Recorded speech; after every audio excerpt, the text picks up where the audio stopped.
कब्र। एक तरफा मोहब्बत की आग में झुलसता शख्स रफ्ता रफ्ता भस्म हो जाता है, पर क्या तुमने कभी किसी ऐसे शख्स को देखा है जिसने मोहब्बत को पाकर खो दिया हो?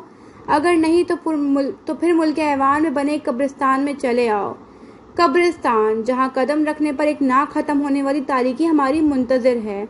दफतन एक खटका सा हुआ। कब्रिस्तान के दाखिली गेट के करीब किसी की तेज कदमों की आवाज़ सुनाई दी और अगले ही लम्हे कब्रिस्तान के बाहरी गेट को घसीटने की आवाज़ हमारे साथ साथ वहाँ रेंगते हशरातुल अर्ज़ और दरख्तों के पत्तों ने सुनी। हर शय पल भर के लिए ठहर गई थी, मगर गेट खुलने की तेज़ आवाज़ ने जूं ही दम तोड़ा, हर शय अपने मैदान में वापस लौट आई।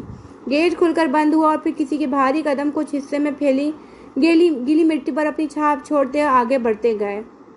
उठने वाले वो कदम किसी और के नहीं, कैस्पर रिशाइल के थे। तुम्हारा नाम कैस्पर है ना? Caspar Ilhan. पहला कदम। एक वक्त था जब इस कब्रिस्तान की कब्र में मनो मिट्टी तले दफन वजूद उसके लिए अनजान था। क्या तुम प्लीज़ खामोश हो जाओगी? दूसरा कदम। लियाना जर्रार की बातों से इब्तिदा में उसे उकताहट महसूस होती थी। तुम मानो या ना मानो, तुम मेरे पेशेंट हो। तीसरा कदम। उसकी अचानक की गई सिगरेट खींचने वाली जिसारत ने उसे ना सिर्फ हैरान किया था, बल्कि पहली बार वो उसके सामने एक गंग हुआ था। मिस नहीं, मिसेस लियाना। चौथा कदम। लियाना का यह एतराफ़ न जाने क्यों मगर उसके लिए खुश आइन साबित हरगिज़ नहीं हुआ था। तुम्हारे बारे में मुझे लगा था कि मेरा पहला तासुर गलत है, पर नहीं, वो तासुर बिल्कुल ठीक था। तुम वाकई एक बहुत बड़े झूठे हो। पांचवा कदम। वो उस पर बरस रही थी और उस पल कैस्पर को उसका एक एक लफ्ज़ नागवार गुजरा था। क्यों आए हो मेरे पीछे? मना किया था ना मैंने। छठा कदम। लियाना की सारी डांट फिटकार एक तरफ, मगर एक बात तय थी कि वो उसे अकेला जज़ायर से तलस्सुम तक जाने नहीं दे सकता था। बस वो ये नहीं कर सकता था। एक बात बताओ मिस्टर खड़ूस, हर लड़की के पीछे यूं ही हाथ धोकर पड़ जाते हो? शक्ल से ऐसे लगते तो नहीं। सातवां कदम। वो उसे मिस्टर खड़ूस पुकारती थी क्योंकि वो पुकार सकती थी, सिर्फ वही पुकार सकती थी। मगर उस पर लियाना के सवाल ने उसे गुस्सा दिलाया था। क्या वो उसे इतना गिरा हुआ समझती थी? कैस्पर इल्हान को किसी की परवाह न थी, मगर वो नहीं चाहता था कि लियाना जर्रार उसे दिल फेंक किस्म का शख्स समझे। ऐसा क्यों था वो नहीं जानता था, मगर ऐसा ही था। एक लड़की का एक्सीडेंट हो गया था मेरी गाड़ी से। वो दी होप हॉस्पिटल की डॉक्टर थी, डॉक्टर लियाना। आठवां कदम। इब्राहिम ने उसे लियाना के एक्सीडेंट की खबर दी थी। उसे नहीं इल्म था कि उसे क्या हुआ है, मगर उस समय उसे अपने इतराफ़ की हर चीज़ बेजान लगने लगी थी। और फिर आने वाले वक्त में जो इंकिशाफ उस पर हुआ वो उसकी ज़िंदगी तक पलट गया। क्या कैस्पर इल्हान को भी मोहब्बत हो सकती थी? क्या ये मुमकिन था? वो सोचता तो अचंभे का शिकार हो जाता, मगर ये एक चीज़ के इख्तियार से बाहर थी। उस मोहब्बत के बाद जो कुछ हुआ वो सब स्लो मोशन में हुआ था। लियाना का नाम मिलने की उम्मीद, फिर उसके साथ की उम्मीद, फिर एक और नाउमीदी, और फिर वो वक्त जब वो वाकई उसकी हो गई थी। हाँ, वो उसकी थी। लियाना जर्रार कैस्पर रिशाइल की थी। उसकी ज़िंदगी का सबसे कीमती असासा, उसकी लियाना। नवा कदम। अब के एक कब्र के नज़दीक आकर वो रुका था। कब्र जिसके कुतबे पर तहरीर था, लियाना दारोगा। ये उसी की कब्र थी, उसकी जिससे कैस्पर को मोहब्बत थी, जिससे कैस्पर को मोहब्बत है और जिससे उसे मरते दम तक मोहब्बत रहने वाली थी। लियाना दारोगा। वो नाम उसके ऐन सामने था। उसका दिल एक पल के लिए थमा, फिर वो जी कड़ाकर आगे आया और बमुश्किल हाथ के लर्जिश पर काबू पाते उसने कुतबे पर लिखे नाम को यासियत के साथ छुआ। उंगलियों की पोरों को उस नाम पर फेरते ही उसे इस कब्र में दफन बेजान वजूद की आखिरी रसूमात याद आई थी।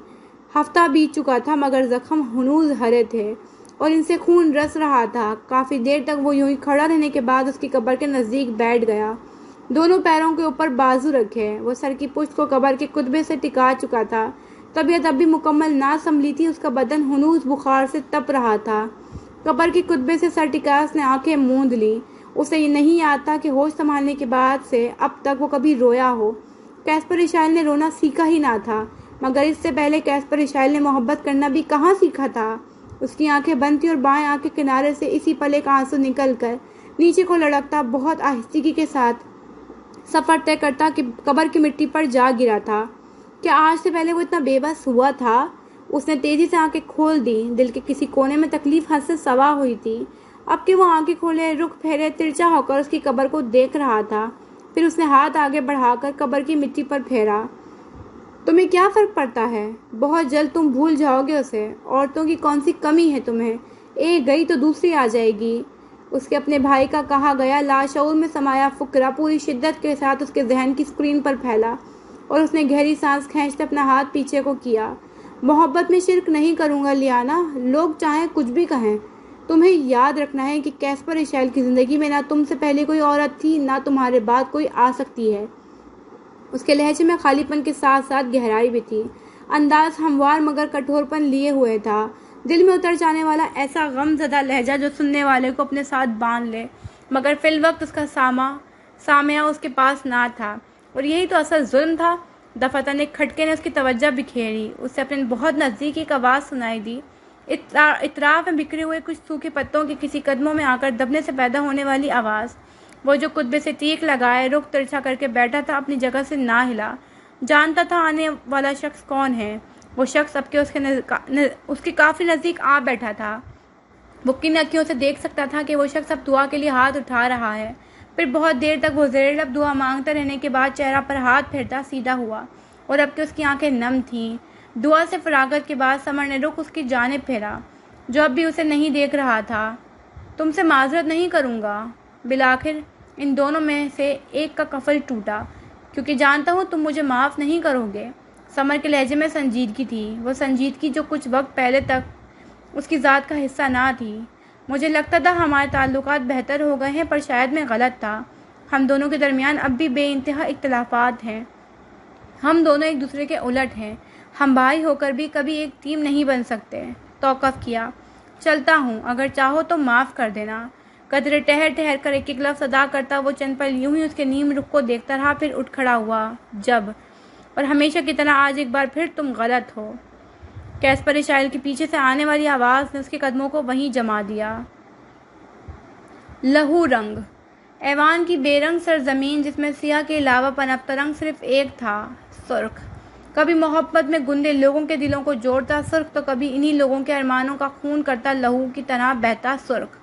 ऐवान की सरजमीन पर कुछ रोज़ पहले बहने वाले रंग ने दिलों को चीरा था, मगर आज एक बार फिर ऐवान की सरजमीन पर सुर्ख रंग फैलने वाला था, मगर इस बार दिलों को जोड़ता सुर्ख। किन के दिलों का? इस सवाल का जवाब जानने के लिए दारोगा के घर के बाहर का रुख करते हैं, जहाँ इस समय मुख्तलिफ पत्थरों को जोड़कर बनाई गई किसी निशित की मानंद जगह पर इज़्ज़त विराजमान थी। दोनों हथेलियों में चेहरा गिराए, मुंह फैलाए मुसलसल सू सू करती। शायद वो रो रही थी और इस बात का सबूत उसकी सुर्ख पड़ चुकी नाक थी। दफातन उसे अपने नज़दीक किसी की मौजूदगी का एहसास हुआ। कोई उसके बराबर आकर पत्थर ही पर थोड़ा फासला बरकरार करके बैठा था। ईज़ल ने निगाहें फेर कर आने वाले को देखने से गुरेज किया और अपने रोने का शौक पूरा करती रही। आप क्यों आए हैं शहजादे? मुझे और डांटने? क्या शहजादा शाजिम कम थे? जुकाम ज़दा खींचती बोली। जानती थी आने वाला कौन है। मैं तुम्हें डांटने नहीं आया। समर ने तासुफ से उसकी रो रो कर सूज चुकी आंखों को देखा। क्या वाकई? वो रोना भूल कर तेजी से उसकी जानिब चेहरा फेरे, अब की अपनी सियाह आंखों में तहीर सजाया उसे तकने लगी थी। समर ने निगाहें उठाकर उसकी हैरत से पहली आंखों में झांका और इसी पल, बस इसी पल वो मबहूत हुआ। तुम माजरत मत करो, क्योंकि मुझे तुम्हारी सियाह आंखें बहुत पसंद हैं। एक जुमला इस शिद्दत से जहन पर सवार होकर वो चंद लम्हे मुजस्सिम सा ईज़ल को तके गया। क्या कभी किसी की आंखों में इतनी मुमासलत हो सकती थी? वो चाह कर भी उसकी आंखों से नजरें ना हटा सका। ये तो लियाना की आंखें थीं। वो कैसे इन आंखों को भूल सकता था? उसका दिल अजीब सी लय पर धड़का। शहजादे जाजिम? ईज़ल ने उसकी सुनहरी आंखों को काफ़ी देर तक खुद पर टिका देख खफीफ अंदाज में उसे पुकारा। अगले ही पल समर हवास में आता बमुश्किल खुद को कंपोज करता तेज़ी से इस जगह से खड़ा हुआ था। शहजादे, बराए मेहरबानी आप यहाँ से ना जाएं। इसी लम्हे ईज़ल ने झटके से खड़े होते खौफ के आलम में उसका हाथ थामा था। समर करंट खाकर पलटा। माजरत। समर के तासुरात देखकर जिस तेज़ी से उसने हाथ थामा था, उसी तेज़ी से छोड़ दिया। दरअसल शहजादे शाजिम मुझे यहाँ देखते हैं, डांटना शुरू कर देते हैं।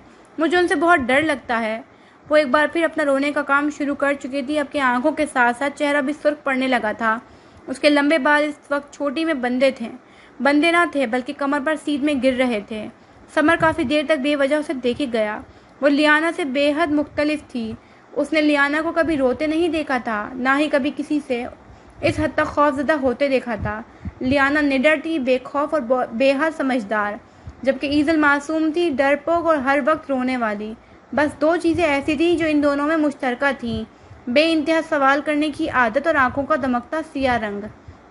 मगर इस सबसे आगे लियाना बेबाक ना थी, और ईजल अपनी तमाम तर बेवकूफ़ियों के साथ भी बेबाक थी, और ये नतीजे समर ने उसकी हालिया हरकत के बाद अखज़ किया था। माजरत शहजादे, उसने सख्ती से आंखों को रगड़ा। वो आपके भाई हैं, मुझे ऐसा नहीं कहना चाहिए था। समर की खामोशी से उसने यही नतीजा अखज़ किया था कि वो बुरा मान गया है।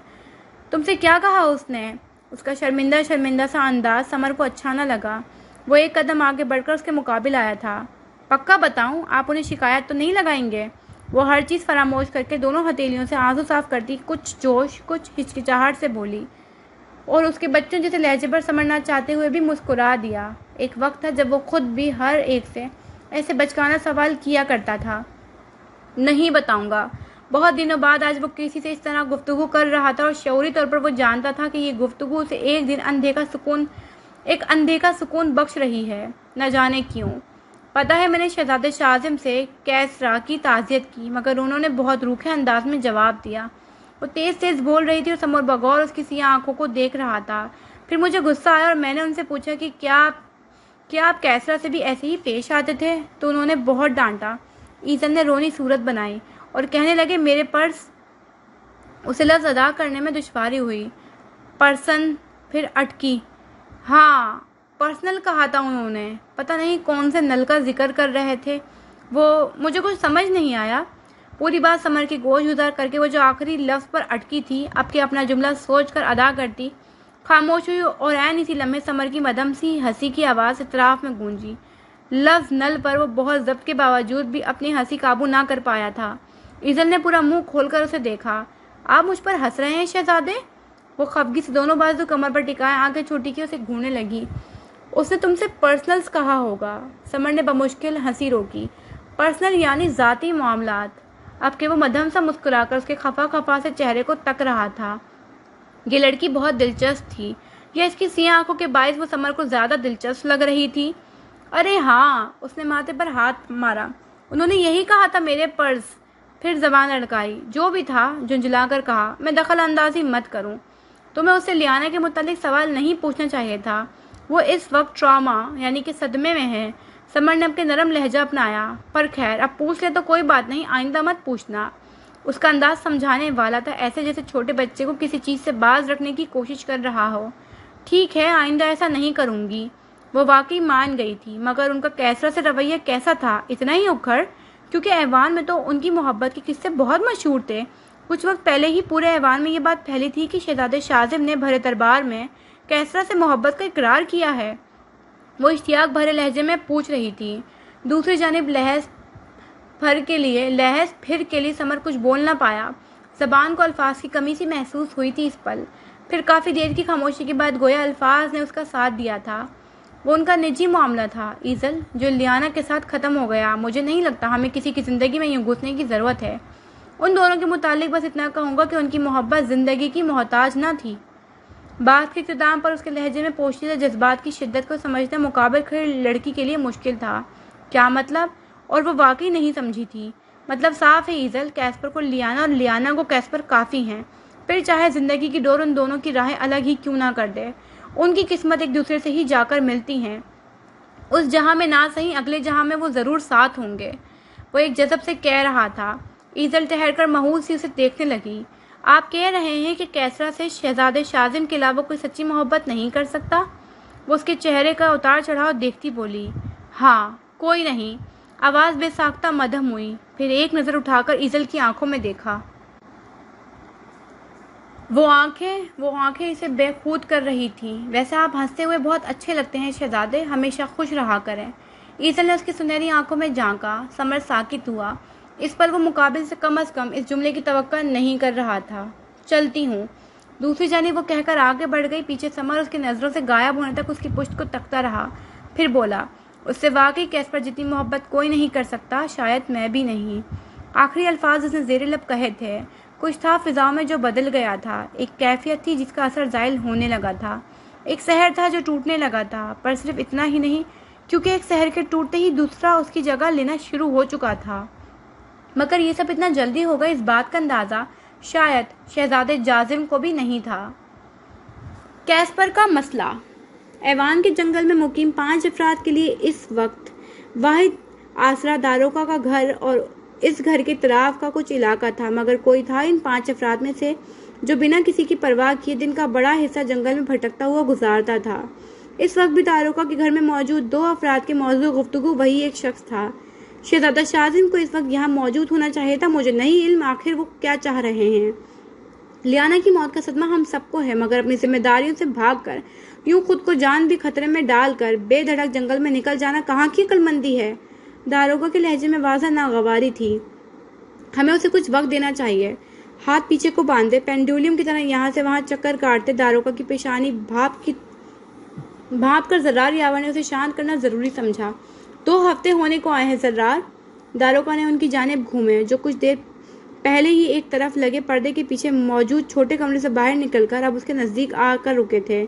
वहाँ ऐवान की रियाया तस्बील के जुल्म सितम का शिकार है और यहाँ हम छुप कर बैठ गए हैं। कम अज़ कम वो तो ऐवान के शहजादे हैं, उनकी रियाया को उनकी ज़रूरत है। वो मुस्तरब दिखाई दे रहा था। मैं उससे बात करूँगा, आप दोनों परेशान ना हो।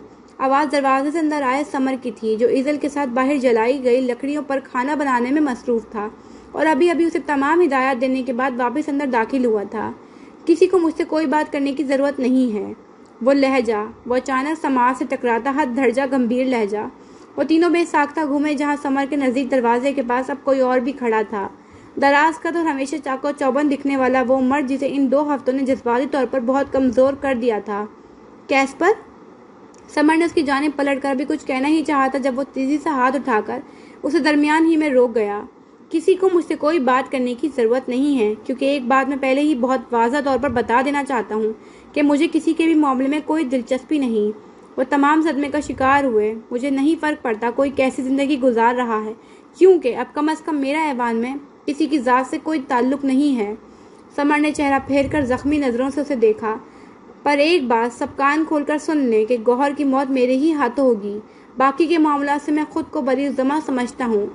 दारोगा की आंखें ताज्जुब से सिकुड़ी। जर्रार यावर की कैफियत में मुख्तलिफ ना थी। आपके पास एक जजमेंटल शहजादा मौजूद है, सारी तवक्का उसी से वाबस्ता रखें। रुख मोड़कर एक झुलसती निगाह समर पर डाली और दूसरी दरवाजे के बाहर की जानिब घर के नज़दीक ही जलती लकड़ियों पर खाना बनाकर फारिग हो चुकी ईजल पर। समर ने उसकी निगाहों का ताक़ुब किया और इसी पर उसका दिल बेहंगम धड़का। कैस्पर शायद सही वक्त पर अपने अंदाज में मुकाबिल के मुंह पर बात मारता था और आज समर ने एक बार फिर उसका अमली मुजाहरा देख लिया था। काश कि वो इतना साफ़गो ना होता। समर को इस पल अपना आप ना सिर्फ उसके बल्कि दारोगा और जर्रार यावर के सामने भी बहुत हकीर लगा। उसकी जताती नज़रों का मफहूम समझना वहाँ मौजूद अफराद के लिए कहाँ मुश्किल था, मगर अब के दूसरी जानिब वो रुका ना था, आगे बढ़ गया था। शहजादे खाना खा लें। उसे बाहर निकलकर एक बार फिर जंगल की तरफ जाता देख ईजल ने बहुत हिम्मत मुश्तमा करके उसे पुकारा। उसके कदम बेसाख्ता रुके थे। वो ठहर कर पलटा और बस एक निगाह ईजल पर डाली। सर्द और गर्म का इम्तिजाज, कहर बरसाती आंखों में क्या नहीं था। वो मासूम लड़की अगले ही लम्हे सहम कर कई कदम पीछे हट गई। जाकर अपने शहजादे को खाना खिलाओ। मगर दूसरे ही पल वो फनकार कर कहता। कुछ देर यूं ही खड़ा रहा और इस दौरान ईजल बर्क रफ्तारी से भागते हुए दरवाजे में इस्तेदादा समर के पीछे जा चुकी थी। कैस्पर ने इस्तेदायन नज़रें समर के वजूद पर गाड़ी, जो अब ईजल के बिल्कुल सामने इस तरह आ चुका था जैसे कोई ढाल हो। फिर बिना कुछ कहे उन्हीं पुरतपिश नज़रों से उसका तख्ता रुख मोड़कर आगे बढ़ गया। पीछे समर के उक्कब में छुपी ईजल अब के ज़ारो कतार रोने लगी थी। घर के अंदर मौजूद दारोगा और जर्रार यावर ने अफसोस से ये मंजर देखा था। उसका यहाँ ना आना ही बेहतर था। अल्फाज समर के थे, जो अब ईजल को चुप करवाने की कोशिश करता अंदर लाकर मसेरी पर बिठा चुका था। पर क्या कैस्पर वाकई गलत था? समर? जर्रार यावर की आवाज़ मध्यम थी, बेइंतहा मध्यम, मगर इतनी कि वहाँ मौजूद तमाम अफराद ने बखूबी सुनी थी। ईजल की नम आंखों पर नज़र टिकाए बैठे समर को यूँ महसूस हुआ जैसे किसी ने भरे मौजमे में उसके चेहरे पर थप्पड़ रसीद किया है। अलबत्ता उलझी सी ईजल अब इस सूरत हाल को समझने की कोशिश करती बारी बारी इन तमाम के चेहरे देखने लगी थी। कुछ था इन तमाम के दरमियान हायल हो चुकी इस गहरी खामोशी में, जो पुरस्रार था, न जाने क्या। लियाना जर्रार या लियाना दारों का दावा, छोटा मगर भारी अल्फाज, एक ऐसे शख्स के लिए जो असलन वाकिफ ना हो सका उसके मफहूम से, मगर बावजूद इसके कर ले वो एक ऐसा दावा जो हर गुजरते पल कब्र में उसकी तैयार करता रहेगा आग का घड़ा। हमारी कहानी के किरदार ने भी ऐसा ही एक दावा किया था जिसके अंजाम से इस वक्त वो बेखबर था। ले आते हैं कहानी को अब उसी शख्स के महल में, जहाँ इस समय वो अपने खास कमरे के वस में दोजानों बैठा है, सियाह चोगे में मलबूस, आंखें बंद किए, माथे पर 3 लकीरों की सूरत स्याही मिले। वो मुसलसल ज़ेरे लब कुछ बड़बड़ा रहा है, यकीनन कोई मंतर। वो मंतर पढ़ता रहा और पढ़ता रहा, एक पल, दूसरा पल, तीसरा पल, और फिर कई ऐसे पल जो इस कमरे की खामोश फिजा में रफ्ता रफ्ता तहलील होते गए। और इसी के साथ आने वाले अगले कुछ पलों में वहाँ धुआं सा भरने लगा, इतना कि इस धुएं में अब तस्बील को कमरे का वस्त में बैठे देखना भी मुश्किल लगने लगा था। तस्बील के मंतर पढ़ते लब अब मज़ीद तेज़ी से हिलने लगे। कमरे की दीवारों में नस मशलों के शोले फड़फड़ाने लगे। कमरे में कोई खिड़की ना होने के बावजूद सिरसिराती हवाएं तस्बील की तरफ रक्स करने लगी, और इसी दौरान वो धुआं रफ्ता रफ्ता छटता गया और नमूदार हुआ वहाँ एक हैवला, जो नमूदार होते ही काफ़ी देर तक तस्बील के गिर्द गोल गोल चक्कर काट लेने के बाद उसकी निगाहों के ऐन सामने हवा में मौलिक ठहर गया। क्यों बुलाया है मुझे दोबारा? सवाल उस हैवले की तरफ से था जो मुकम्मल सियाह था, सियाह धुएं जैसा। तस्बील ने इस सवाल पर कदर तौक़ुफ़ के बाद आंखें खोली। लब भी अब के साकिन थे। जानते हो तुम, बहुत अच्छे से। उसने निगाहें उसके धुएं जैसे वजूद पर गाड़ी, बेरहम वहशी की मानन खून अशाम निगाहें। तुम अपने बाप से भी 2 कदम आगे निकले हो। उस हैवले की आवाज़ इंतहाई अजीब थी। वो आवाज़ कम अज़ कम किसी इंसान की ना थी। हैरत तो मुझे इस बात पर है कि इतनी जल्दी तुमने उसकी मंतरों की किताब से तमाम मंतर याद कर लिए हैं। बड़ी काम की चीज़ हो तुम, अपने बेवकूफ़ बाप से भी ज़्यादा काम की चीज़। उस हैवले ने कहका सा हवाओं के सुपुर्द किया, वहशत भरा कहका। वही बेवकूफ़ बाप जिसने 30 साल तक तुम्हें कैद रखा है। तस्बील का अंदाज सबके मजाक उड़ाने वाला था। दूसरी जानिब इस जवाबी वार पर चंद पल खामोशी छाई रही। तुम वाकई उसी के बेटे हो, उसी की तरह बेमुरवत और खबीस, मगर उससे कहीं ज़्यादा बेरहम और शातिर। दू बदू जवाब देता भी वो तस्बील की बड़ाई बयान कर गया था। उसके 30 साला मंसूबे को तुमने चुटकी बजाते पैरों तले मसल दिया। मैं मुतासिर हूँ तुमसे। इस गैर इंसानी मखलूक की आवाज़ में मध्यम सी तब्दीली वाक़ हुई। तुम मुझसे सिर्फ इसलिए मुतासिर हो क्योंकि मैंने तुम्हें आज़ाद कर दिया था। हैवले के मुताबिक बेतासुर और बेमुरवत लहजा। खैर, तुम जो चीज़ जानना चाहते हो उसके बारे में एक बड़ी राज की बात का इल्म है मुझे। अगर तुम एक इंसानी रूह मेरे सुपुर्द कर दो तो मैं तुम्हें वो राज बता सकता हूँ। हैवले ने आवाज़ मध्यम की, वो जैसे भाव ताव पर उतर आया था। कैसा राज? तस्बील कुछ बेचैन हुआ। हैवले की धुएं की माने दिखते चेहरे पर मुस्कुराहट रक्स कर गई। अब के तस्बील की दुखती रख उसके हाथ आई थी। एक इंसानी रूह की बात है तस्बील रिशाइल, तुम्हारी तरह मुझे भी तो गुलामों की ज़रूरत पड़ती है। बस एक कत्ल, चंद मंतर, और उस लाश से निकली रूह मेरी। बोलो, मंजूर है? वो हुनूस मुस्कुरा रहा था, लहजा अब के कुछ इस्तज़ाइया था। मिल जाएगी। तस्बील के माथे पर लातादाद शिकने नमूदार हों या एक मामूली सी शैतानी हैवले की इतनी जुर्रत कि वो उसके सामने शराइत रखे। बहुत खूब तस्बील, अब आते हैं असल बात की तरफ। इस धुएं नुमा वजूद ने गोया एक गोल चक्कर काट कर जश्न मनाते हुए दोबारा उसके मुकाबिल रुकते उसे मुखातिब किया। ऐवान की सरजमीन पर क्या तुमसे ज़्यादा बड़ी कोई ताकत है? क्या कोई है जो इस खुदाई का दावा के बाद अब भी तुम्हें हराने की जुर्रत कर सकता है? यही जानना चाहते थे ना तुम? अपने खौफ के हाथों मजबूर हो ना तुम? तो सुनो। तौक़ुफ़ किया। तस्बील का सांस अटका। वो ताकत है। तस्बील गोया उछल पड़ा। तुम्हारी सारी ताकतों से ज़्यादा ताकतवर, कभी ना हारने वाली ऐसी ताकत जिसका कोई मुकाबला नहीं। ऐवान का बड़े से जादूगर उसके सामने हकीर हैं, क्योंकि वो ख़ास ताकत उन 5 लोगों की बनाई गई है जो ऐवान में सबसे पहले जादू में माहिर हुए थे। हैवले ने बात मुकम्मल की। तस्बील की आंखें सदमे के मारे मुकम्मल खुल गईं, मारे तेज के रगे तन गईं। कौन है इस ताकत का मालिक? वो इस तेज़ी से अपनी जगह से खड़ा होकर हैवला बेसाख्ता हवा में ही मौलिक पीछे को उठा। उसके तन बदन में इस पल चिंगारियां सी भर गई थी। वो जो भी है अब कब्र में है। हा हा हा। तस्बील के गुस्से को दावत देकर अब के वो असल बात उसे बताता भरपूर कहके के साथ हंसा था। क्या बकवास कर रहे हो? उसका मजाक उड़ाता अंदाज उसे एक आंख न भाया। تیش البتہ کچھ کم ہوا تھا، مگر پیشانی کے بلوں کی تعداد بڑھی تھی۔ تم نے خود اس طاقت کی مالکن کو موت کے گھاٹ اتارا ہے تسبیل رشائل، بے فکر رہو۔ اس وقت ایوان میں واقعی تمہارا کوئی ثانی نہیں۔ ایک بار پھر اس سیولے کی خوشامدی انداز واپس لوٹ آیا تھا، مگر اس انداز کے پیچھے چھپی تحقیر آمیز ہنسی تسبیل سے مخفی ہرگز نہ تھی۔ مالکن؟ اس کے لہجے کو نظر انداز کرتا وہ اس کے ادا کیے گئے جملے میں سے ایک لفظ پر اٹکا۔ ہاں مالکن، اپنے دھوئیں کی ہیئت کے ہاتھوں کو کھول کر ہوا میں بلند کیا، یعنی تمہارے پیارے چھوٹے بھائی کی بیوی لیانا داروکا۔ اپنے آخری الفاظ پر اس نے خاص زور دیا تھا۔ لیانا داروکا؟ اور اب کے تسبیل کو اصل معنوں میں اندازہ ہوا تھا کہ پیروں تلے زمین کھسکنا کسے کہتے ہیں۔ ڈاکٹر لیانا، ان کے پاس جادو کیسے آیا؟ اور داروکا میرا پرانا وزیر؟ بے یقینی سے بڑبڑایا۔ پھر زرار یاور کون ہے؟ آخر لیانا کا باپ کون ہے؟ اس کی آنکھوں میں ایسی بے یقینی پھیلی کہ بیان کرنا مشکل تھا۔ وہ اب تک سب کے قدموں کے نیچے سے زمینیں سرکاتا آیا تھا، مگر آج وہ خود شل رہ گیا تھا۔ آخر اتنی اہم بات وہ کیسے نہ جان سکا؟ اسی پل، اسی وقت اور اسی لمحے داروکا کے چھوٹے گھر میں دائیں دیوار میں نصب شیلف میں ترتیب سے لگی کچھ اشیاء صرف کے ساتھ اپنی بوریت بھگانے کی خاطر مسلسل چھیڑ چھاڑ کرتی ایزل اب پلنگ پر بیٹھے اپنی گفتگو میں مصروف داروکا اور زرار یاور کی جانب گھومی۔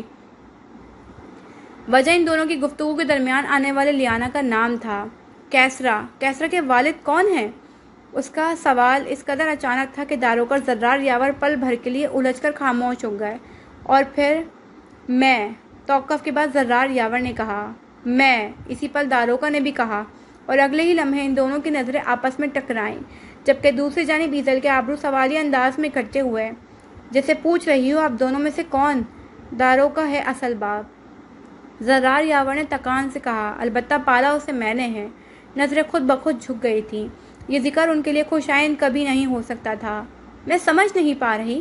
ایزل کی پیشانی پر ہنوز بل تھے۔ وہ تیز قدموں سے چلتی آگے آئی اور پلنگ کے نزدیک رکھی تپائی پر جا بیٹھی۔ پوری کہانی جاننے کی خاطر آنکھوں میں اشتیاق سا امڑ آیا تھا۔ لیانا میری سگی اولاد ہے۔ داروکا نے اسے دیکھا، جو اس پل دونوں ہتھیلیوں پر چہرہ گرائے خاموشی سے کبھی اسے تو کبھی زرار یاور کو تک رہی تھی۔ جب زرار کے یہاں بیٹے کی ولادت ہوئی، اس کی بیوی چل بسی۔ زرار یاور کا بیٹا؟ ہتھیلیوں میں گرا چہرہ کچھ حیرت سے اوپر اٹھایا۔ ہاں، جانباز۔ داروکا کا لہجہ مدھم ہوا، اتنا کہ آواز بمشکل ایزل تک پہنچی تھی، مگر پہنچی ضرور تھی۔ اس کے چہرے کی حیرانی میں اضافہ ہوا، مگر اس نے داروکا کو ٹوکا نہیں، کہنے دیا، وہ وقت ہم پر بہت بھاری گزرا تھا۔ داروکا نے زکام زدہ سانس خارج کرتے پھر بات کا آغاز کیا۔ اس وقت جہاں زرار کی بیوی اس کے بچے کو جنم دینے کے بعد اس دنیا سے چلی گئی تھی، وہیں میرے ہونے والی اولاد بھی پیدائش کے ساتھ ہی مر گئی تھی۔ زرار اس وقت شہر آریہ کا وزیر تھا، وہ جانباز کی پرورش اکیلا نہیں کر سکتا تھا۔ وہیں دوسری جانب ہماری اولاد کی پیدائش کے ساتھ ہی موت سے میری بیوی ٹوٹ گئی تھی۔ زرار نے جانباز کو مجھے سونپ دیا، مگر سب کو ہمیشہ یہی لگا کہ وہ میرا سگا بیٹا ہے۔ داروکا خاموش ہوا اور پھر کافی دیر تک خاموش رہا۔ اسے یاد تھا وہ وقت جب اس نے جانباز کی موت کی خبر زرار کو دی تھی۔ زرار یاور نے جانباز کو نہیں پالا تھا، انہیں جانباز سے دلی لگاؤ نہ تھا، مگر پھر بھی وہ بیٹا تھا ان کا، اور اس کی موت کی خبر ان کے لیے ایک بڑا دھچکا تھی، وہ بھی تب جب جانباز کو بہت بے دردی کے ساتھ قتل کیا گیا تھا۔ اور کیسرا؟ اب کے داروکا کو کافی پل خاموش دیکھ کر ایزل نے ہتھیلیوں پر گرا چہرہ مکمل اٹھا کر اسے دیکھا۔ 30 سال قبل اب کی بار بات کا آغاز کرنے والی زرار یاور تھے۔ داروکا کو خدا نے ایک بار پھر اولاد سے نوازا تھا، وہ اولاد جو الٹیمیٹ پاور، میرا مطلب ہے داروکا کی نسلی طاقت۔ ایزل کے چہرے پر ناسمجھی ابھرتی دیکھ جملے کی تصحیح کی، وہ طاقت جس کا اس پوری سرزمین پر کوئی مقابلہ نہیں کر سکتا۔ داروکا کی وہ اولاد اس کی وارث تھی، مگر اس وقت حاکم رشائل کی اصلیت داروکا پر کھل چکی تھی، اور وہ نہیں چاہتا تھا کہ کسی کو اس اصل اولاد کا پتہ چلے۔ 30 سال پہلے میرے سمسام بھاگنے پر داروکا نے اس کی اپنی اولاد یعنی لیانا کو میرے ساتھ روانہ کر دیا تھا، اسے ہر بری نظر سے محفوظ رکھنے کی خاطر۔ یہی وجہ تھی کہ داروکا نے پھر مجھے کبھی ایوان بلانے کی کوشش نہ کی، مگر قسمت مجھے اور لیانا کو یہاں لے ہی آئی۔ بقیہ کہانی زرار یاور نے ایزل کے گوش گزار کرتے گہری سانس خارج کی۔ ایزل کے چہرے پر تعصب ابھر کر معدوم ہوا۔